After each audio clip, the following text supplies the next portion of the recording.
Welcome to the deep dive.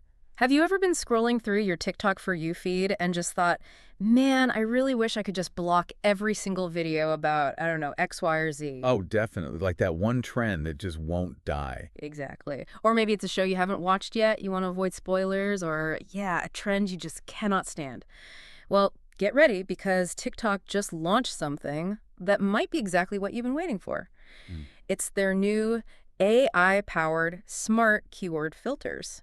And this feels like a genuinely significant step in giving you a whole new level of control over your feed. Absolutely. I think for anyone who's felt their For You feed sort of drift into content they'd rather avoid, or maybe found themselves exposed to niches that just don't resonate, Uh, well, this feature is really designed to put the steering wheel back in your hands. and it's rolling out globally. It is, yeah. Just Yeah. rolling out globally, so you should be seeing it pop up in your app settings pretty soon if you haven't already. Okay, let's unpack this then.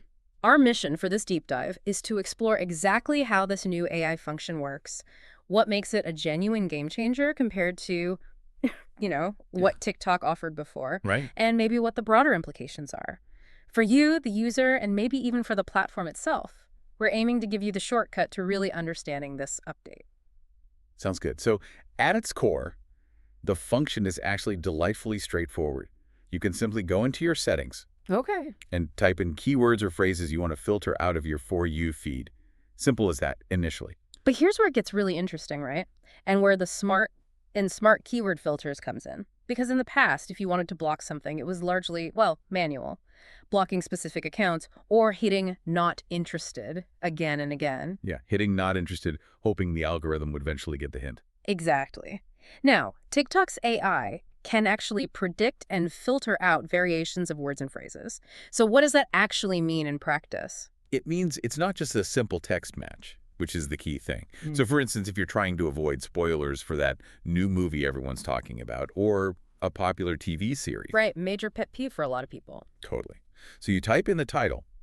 The AI then intelligently recognizes not just the exact title, but also like common misspellings, popular slang terms people use for it, maybe even those creative spellings creators use to try and bypass filters. Like using symbols or numbers instead of letters. Precisely. Yeah. And it can spot these terms in captions, on-screen text, and even in the comments section, which is pretty comprehensive. Yeah. What's fascinating here is its ability to understand the context, not just the exact string of characters. So why does this matter so much to you, the user? I mean, TikTok's been quite clear. Their stated goal is empowering you to curate a more positive, personalized experience. And let's be honest, anyone who's actively on TikTok knows how quickly your feed can sometimes just veer off into stuff you don't want to see.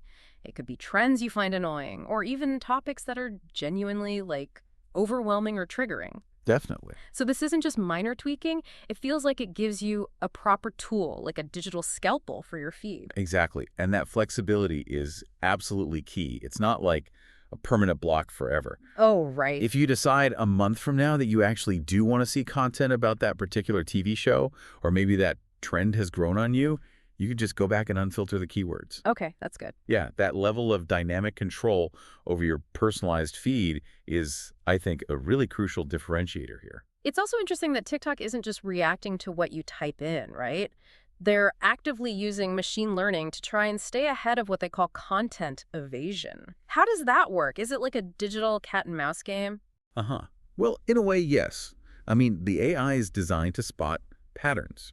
Patterns in those creative spellings you mentioned, coded language, maybe even subtle visual cues that creators might use to circulate content that, some users might find undesirable or that might be trying to skirt the community guidelines. But it's constantly learning. It's a constantly learning mechanism, exactly.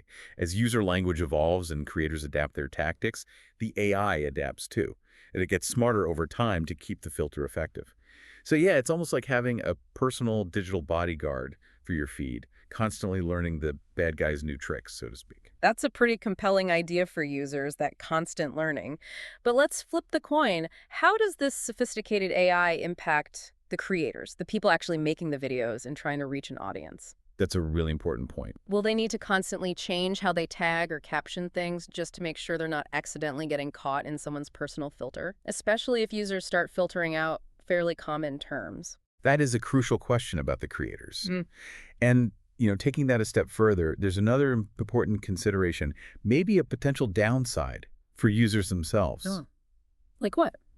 Well, if you filter too much of your feed, if you create this like super curated, comfortable online space, are you maybe inadvertently missing out Missing out on what? on important discussions, perhaps, or even just that random serendipitous discovery of diverse perspectives, different ideas you might otherwise have stumbled upon if you hadn't filtered them out?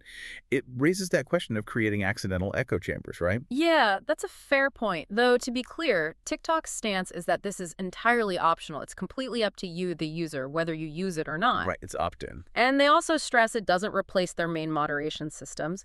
So content that's genuinely harmful or violates their policies, that's still going to be removed through their normal processes, regardless of your personal filters. This is really about personal preference, not platform policing. Exactly. And, if we try and connect this to the bigger picture for a second, this move from TikTok, it comes at a time when there's been significant scrutiny about its algorithm, right? About the type of content it pushes to users. There has, yeah. So this feature could definitely be seen as maybe a direct response to user feedback, an effort to make the platform feel more customizable, more user-centric. Makes sense. And it's also part of a broader trend we're seeing across social platforms.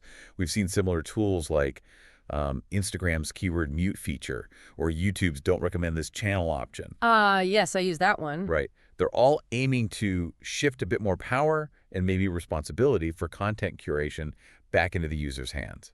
It feels like a significant evolution in how these platforms are thinking about content management. So, bottom line, if you're a TikTok user and you are looking for more control over your feed, definitely check out these new smart keyword filters. You'll find them right there in the app settings. Go explore, see how it works for you, maybe tailor your experience a bit more. Absolutely. Yeah. And what stands out to you about this update? Thinking about it now, would you actually use this kind of filter? And if so, what sort of topics or phrases might you consider blocking to really curate your own experience? Yeah, we genuinely love to hear what you think about this. And maybe just one final thought to leave you with. In this era where AI offers such precise, almost surgical control over our digital experiences, how do we balance that understandable desire for a highly curated, comfortable online space with maybe the value of serendipitous discovery? Stumbling across diverse perspectives or ideas we might otherwise filter out completely. It's just something to consider as these powerful tools become more and more ingrained in our daily digital lives.